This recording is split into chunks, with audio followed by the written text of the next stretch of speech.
So unahin po natin ang patungkol kay Seth Curry mga kaibigan, kung saan napansin po natin na talaga namang hinahanap na ng maraming fans ang kapatid ng greatest shooter. Iilan sa mga fans ang dismayado agad kay Steve Kerr at ng kanyang coaching style, pinagtataka ng madami kung bakit wala sa rotation ngayon ng Warriors si Seth.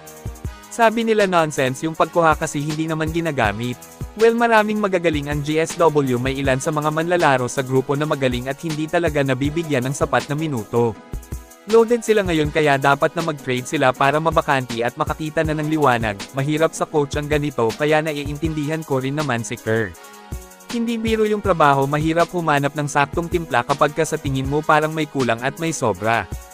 Punto natin dito si Seth at Buddy ay halos magkapareho kahit saang anggulo man natin tingnan sa galawan nila, ito yung sinasabi natin na sobra at ang kulang naman ay sapat na sentro syempre.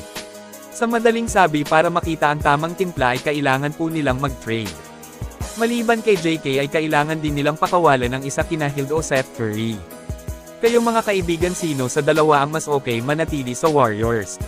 Maraming deserving na manlalaro itong si Will Richard ay gumagawa pa ngayon ng kanyang sariling pangalan sa liga.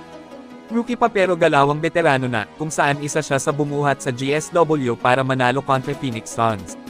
Solid performance para sa rookie na nagtala ng 20 puntos sa loob lamang ng 19 minutes na paglalaro off the bench.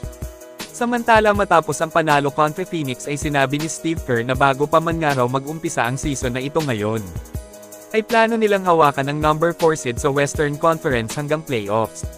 Sa ngayon ay alam naman natin na mabagal yung umpisa nila pero ang kanilang goal nga daw na tumayo sa rank number 4 ay hindi nila inalis at nakapokus pa rin sila dito. Gagawin nga daw po nila ang lahat para masigurado ang pagpasok ng playoffs this season. Naniniwala si Kerr sa team nila at lalong-lalo na kay Jimmy Butler. Dahil may napansin siya ngayon kay Jimmy na gusto na niyang pumuntos ibang-iba noon na puro pasa lang siya.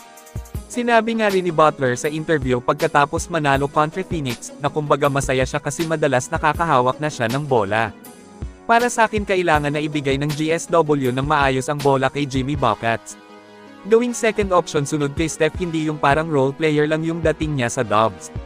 Kailangang bigyan ng malaking tiwala kasi isa siyang matinik na superstar.